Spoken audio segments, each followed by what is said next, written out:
Welcome to the deep dive. Today we're focusing our analytical lens on someone who, well, really defies easy categorization. A true titan of American entertainment, William Edward Crystal. Yeah, when you actually look at the source material, his whole career path is uh, almost unbelievable. He's not just a hugely successful stand-up comic. Right. He's also a groundbreaking TV star, sometimes controversial.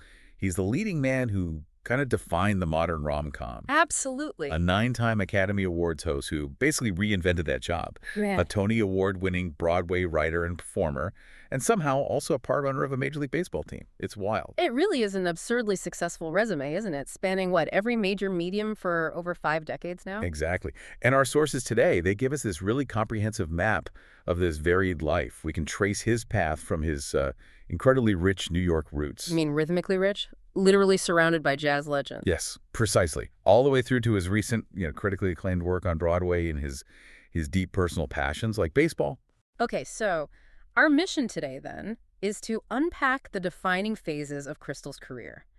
We want to move beyond just the highlights and really drill down into the connections. Right. We want to pull out the key projects, obviously, but maybe more importantly, find those surprising threads, the unique accolades that truly showcase his incredible versatility. And his influence, right? His enduring influence on comedy and, frankly, how we consume culture. Yeah, I think the big insight we're maybe chasing is how one performer managed to master that chaotic, high-pressure world of live comedy and hosting. Which is terrifying just to think about. Totally. Yeah. But then translate that same kind of precision into really tender, character-driven, dramatic work, both on film and on stage. Okay, let's do it. Let's unpack this journey, starting right where it began.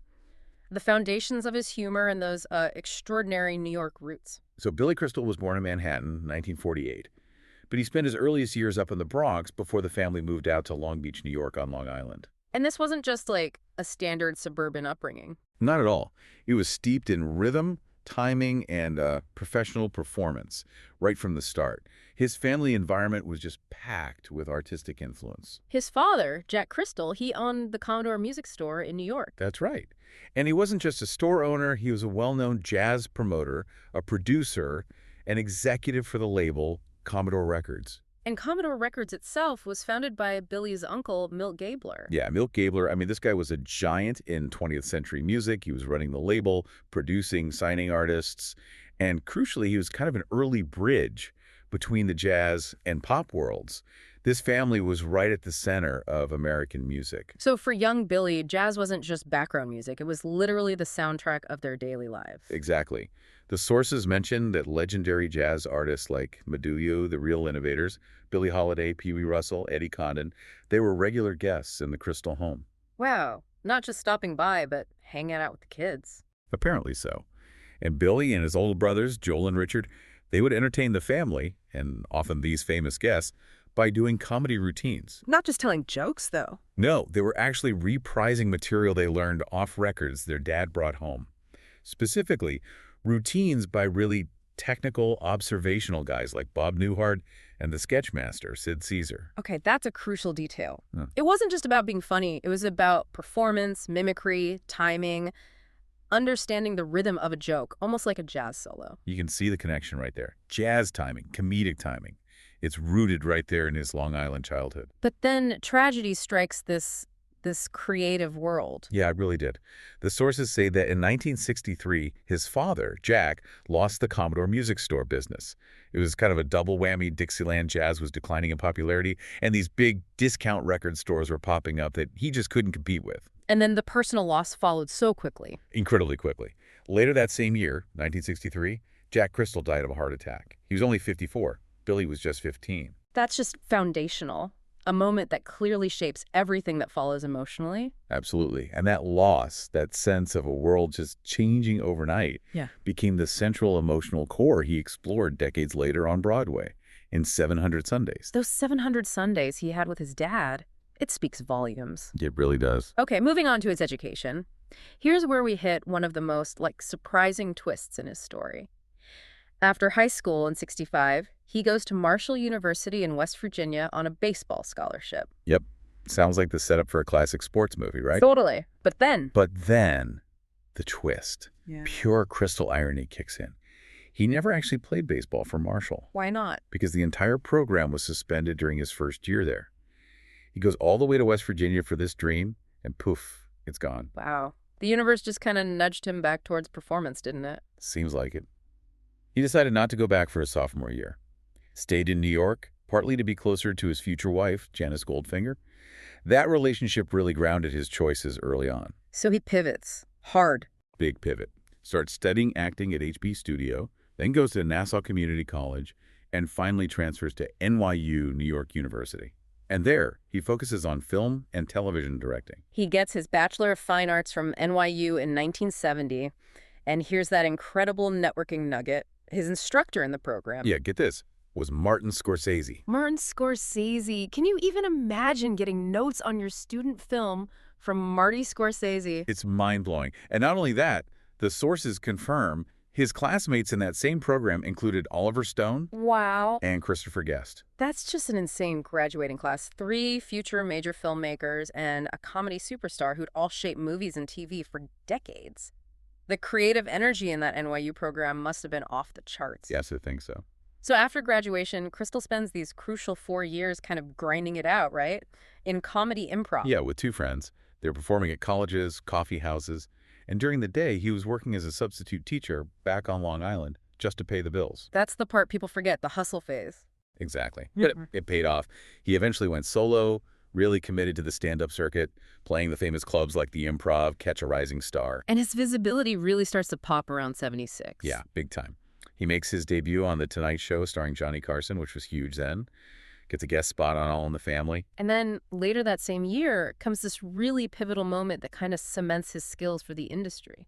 The Dean Martin celebrity roast of Muhammad Ali. Oh, that roast appearance is legendary in comedy circles. Yeah. Crystal didn't just tell jokes about Ali. He did these spot-on, perfectly timed impressions of both Ali and Howard Cosell. The rhythm, the mimicry, it's that perfect blend of his stand-up skills and what he learned entertaining those jazz guys as a kid. Absolutely. Yeah. And the impact was huge. Not only did it showcase his insane talent, but critically, it actually sparked this genuine lifelong friendship between Crystal and Ali. Which says a lot about the impression itself, that it came from a place of respect. Definitely. Now, while his stand-up is catching fire, he's also getting pulled back towards TV.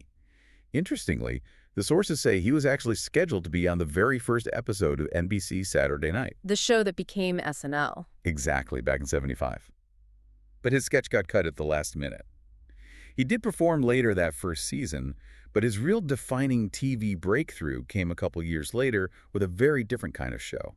The sitcom Soap. Right. Soap ran from '77 to '81. And Crystal played Jodie Dallas. This role is, well, historically significant. Absolutely. Jodie Dallas was noted as one of the first, maybe the first, unambiguously gay main characters on American network television. That word unambiguously is so key here. Late '70s network TV was incredibly conservative. Oh, yeah. And Soap itself was already pushing boundaries like crazy, with its soap opera satire, its wild plot lines, constant controversy. Crystal's role playing Jodie just added fuel to that fire. They dealt with everything from conversion therapy plots to Jodie wanting to become a mother. It was a really challenging tightrope for a young actor, wasn't it? Portraying this character who was both controversial and needed sensitivity, all within this very satirical, comedic show. It really showed his range early on, his willingness to tackle complex social stuff, proved he was more than just an observational comic. Speaking of speed and precision during this period, there's that great piece of trivia about his game show appearances. Well, yeah, the $20,000 pyramid, he was on it a lot. And he still holds the record, right, for the fastest time getting his partner to the winner's circle. Unbelievable. 26 seconds. It requires lightning-fast thinking, instant categorization, razor-sharp communication under massive pressure. So you can see how that connects, right? That quick wit, that precision, it's exactly what made him such a great live host later on. He was already showing that mental agility. Totally. Even on a game show.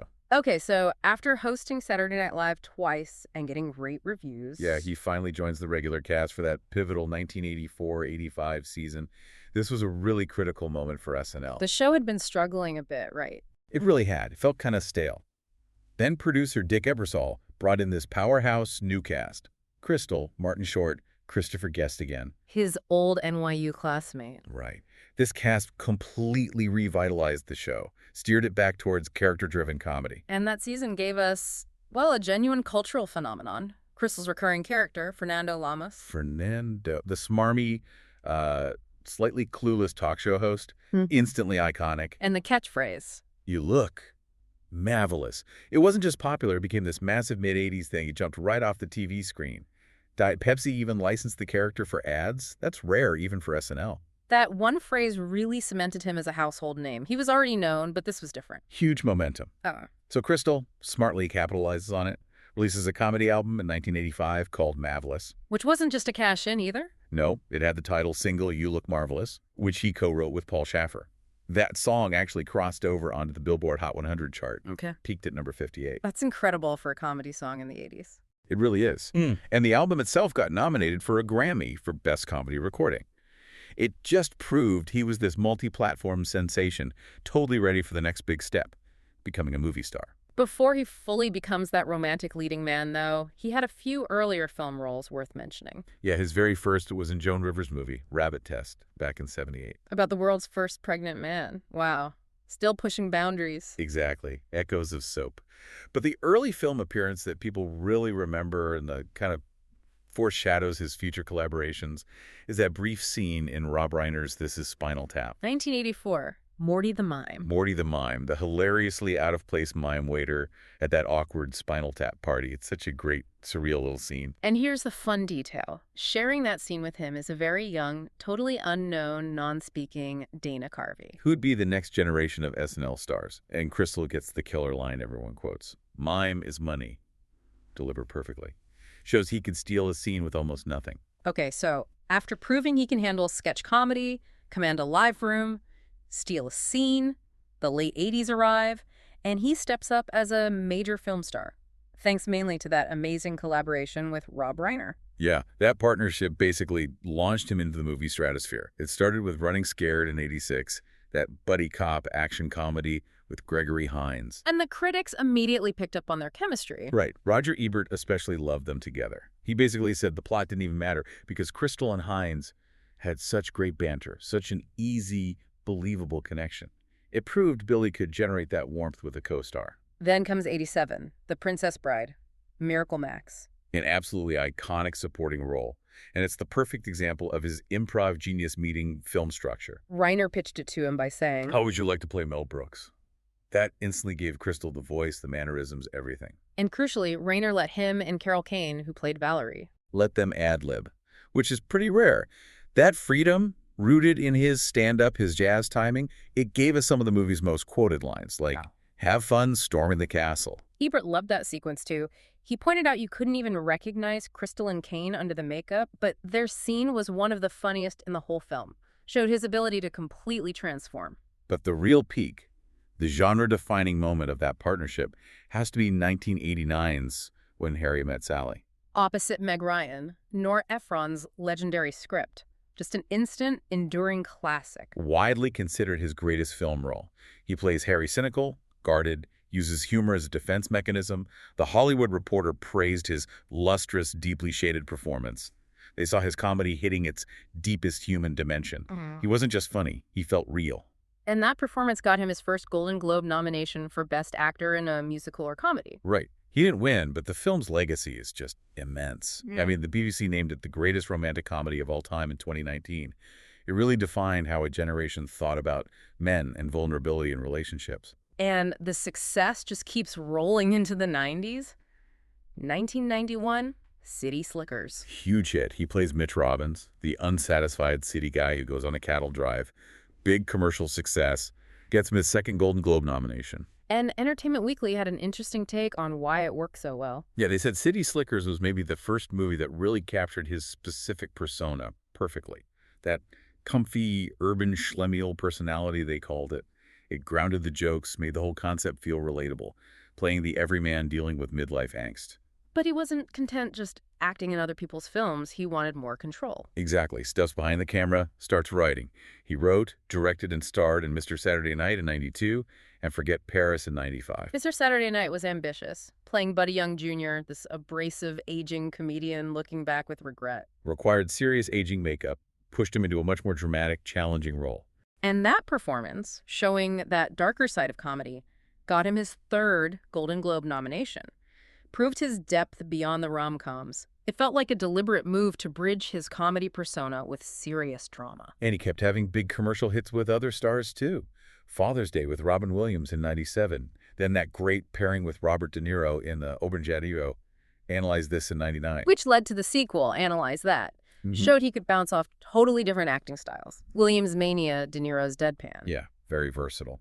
But if we have to pick one role that really cemented his place in global pop culture, it has to be hosting the Oscars. Oh, without a doubt. 9 times he hosted the Academy Awards between 1990 and 2012. That number is just staggering. Second only to Bob Hope, who did it 19 times. That's legendary territory. And he wasn't just reliable. He was critically acclaimed. People felt he saved the ceremony sometimes, turned it from this stuffy event into genuinely great TV. He won Emmys for it, 2 for hosting and writing the 63rd Oscars, another just for writing the 64th. His hosting style became iconic, that mix of stand-up, musical theater, and genuine love for movies. You knew what you were getting with the Crystal Oscars. Yeah. 2 signature things, right? First, that opening video montage where he digitally insert himself into scenes from the nominated movies. Which was technically tricky and always hilarious. And second, maybe even more famous, the opening song. Usually a parody medley about the nominated films. Required incredible precision, mimicry, music knowledge, film knowledge. It pulled everything together from his background. There's that great story about his return in 2012. Oh, yeah. He'd stepped away for a few years. And the 2011 show with James Franco and Anne Hathaway, well, it didn't go well. Understatement of the century. So the Academy basically begged him to come back. And Roger Ebert wrote that when Crystal just walked back on that stage in 2012 and started his monologue, he got the first laughs of the broadcast. Wow. It wasn't just jokes. He was stabilizing the whole night. The calming force everyone needed. Exactly. The conductor for that high-pressure orchestra. So while he's reigning over the Oscars, he's also diversifying in the early 2000s. Directing, voice work, often on projects close to his heart. Yeah, like his directorial work on that HBO movie 61 in 2001. But the Roger Maris Mickey Mantle home run race in 61. Which, for someone known mostly for comedy, directing a historical sports drama was a big pivot. Totally. But he poured his lifelong obsession with the Yankees and Mantle into it, and it paid off. He got an Emmy nomination for directing, showed he had the chops for serious drama behind the camera, too. And then, of course, there's Mike Wazowski. Mike Wazowski. Simultaneously, he becomes this voice icon with Pixar's Monsters, Inc. in 2001. The one-eyed, green, perpetually flustered monster. Reprised the role for the prequel, Monsters University, and that cameo in Cars. And his chemistry with John Goodman as Sully was just fantastic. You could hear their improv skills bouncing off each other. Perfect fit for his rapid-fire delivery. Which brings us to that infamous regret nugget. Ah, yes. The role he turned down. Buzz Lightyear in Toy Story back in '95. Big ouch. He later admitted he really regretted that decision, especially seeing how massive Toy Story became. A classic what if probably made him jump at the chance to do Monsters, Inc. when that came along. Learned his lesson about animation. He also did the voice of Calcifer, the fire demon, in the English version of Miyazaki's Howl's Moving Castle. Yeah, another great voice role. But while the film and voice stuff continued, maybe his most personal creative outlet became the stage. 2004, he makes his Broadway debut with the one-man show, 700 Sundays. And this wasn't just stand-up. This was a full 2-act play he wrote himself. All about his parents, his dad Jack, his Long Beach childhood, deeply personal, vulnerable stuff. And it was a massive success. Oh. Critically, commercially. Huge. Won the Tony Award in 2005 for Best Special Theatrical Event. Won the Drama Desk Award, too. It just resonated with people, letting them see the emotional core behind the comedy. It was so successful they filmed it for HBO in 2014. Right, which got Emmy nominations, too. The power of that story just carried across. But he didn't stop there with Broadway. He came back in 2022, adapting his own movie, Mr. Saturday Night, into a full musical, and starred in it again as Buddy Young Jr. An incredible undertaking. Star writer. He got 2 big Tony nominations for that. Best Actor in a Musical and significantly Best Book of a Musical. That nomination for the book, the writing, that's huge. Recognizes his skill in crafting the actual narrative structure for the stage. It really does. Shows his mastery of theatrical form, not just performance. And we have to mention that moment at the 75th Tony Awards. His performance. The Yiddish scat singing. The New York Times called it that. This incredibly fast, improvised blend of scat jazz and Yiddish. And he pulled Lin-Manuel Miranda and Samuel L. Jackson into it. Right there on the spot.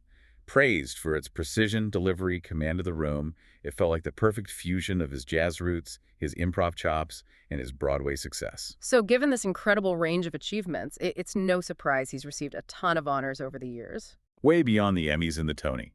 Star on the Hollywood Walk of Fame back in '91. The Mark Twain Prize for American Humor in 2007. Which is a really big deal, recognizing lasting impact on American humor and culture. Exactly.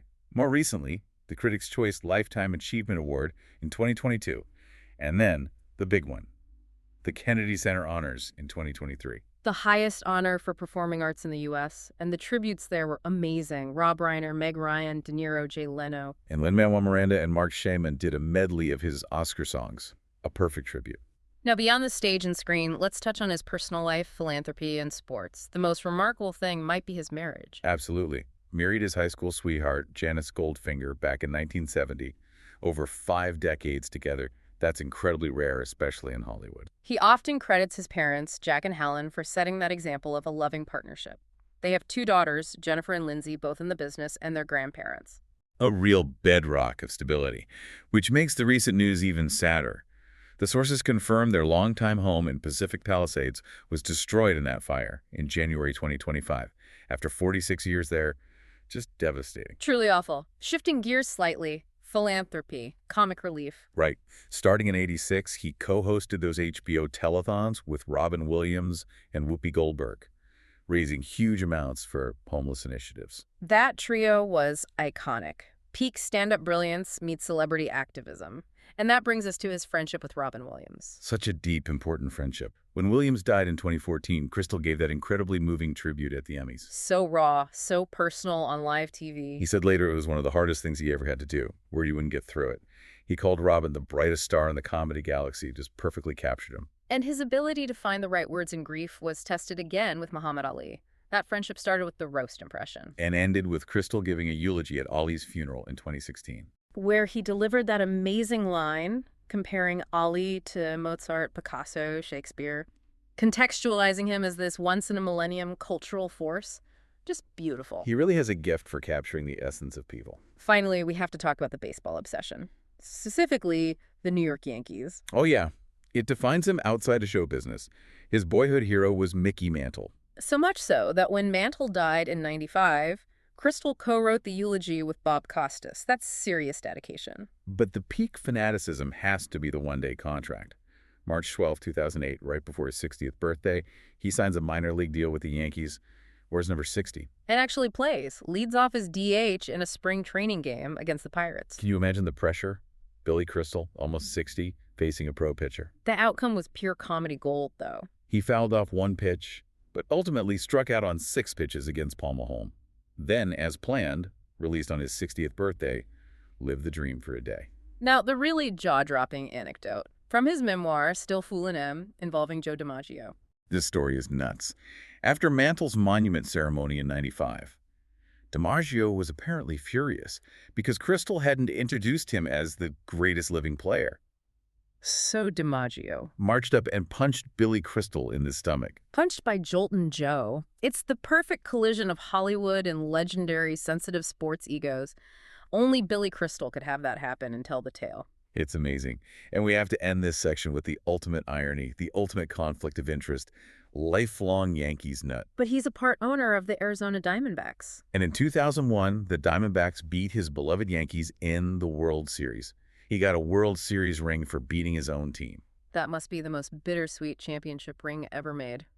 Just quickly, before we wrap, the sources note he's a supporter of the Democratic Party and was an outspoken critic of Donald Trump in 2016, supporting Hillary Clinton. We mentioned that just for the full picture presented in the material. Right. So looking back at everything, what really stands out is that consistency and how you can trace threads from his earliest influences right through to his later work. Yeah, we followed his path from learning comedy timing, from jazz legends in his living room, To using that precision as Fernando Lamas on SNL. to becoming the definitive romantic lead in When Harry Met Sally. And then making that huge pivot to being a respected stage writer and performer with deeply personal work like 700 Sundays, really grappling with his father's legacy. He truly mastered every medium. The live pressure of SNL and the Oscars, where he was that calming presence. To the technical demands of directing a serious drama like 61. So if we connect all these dots, the jazz, Scorsese, Jodie Dallas, mahvelous, the Oscar hosting, Mike Wazowski, the Tonys, even facing that fastball at 60, it does raise a big question for you, the listener, to think about. Given Billy Crystal's success across so many wildly different genres, improv, hosting, romantic drama, musicals, directing which of his many, many celebrated roles, Comic or dramatic, fictional character, or just being himself hosting the Oscars? which one will ultimately be seen as his most enduring contribution to American entertainment? His legacy is still being written, but it's all rooted in that rhythm he first picked up as a kid back on Long Island. A perfect thought to consider. Thanks for joining us on the Deep Dive.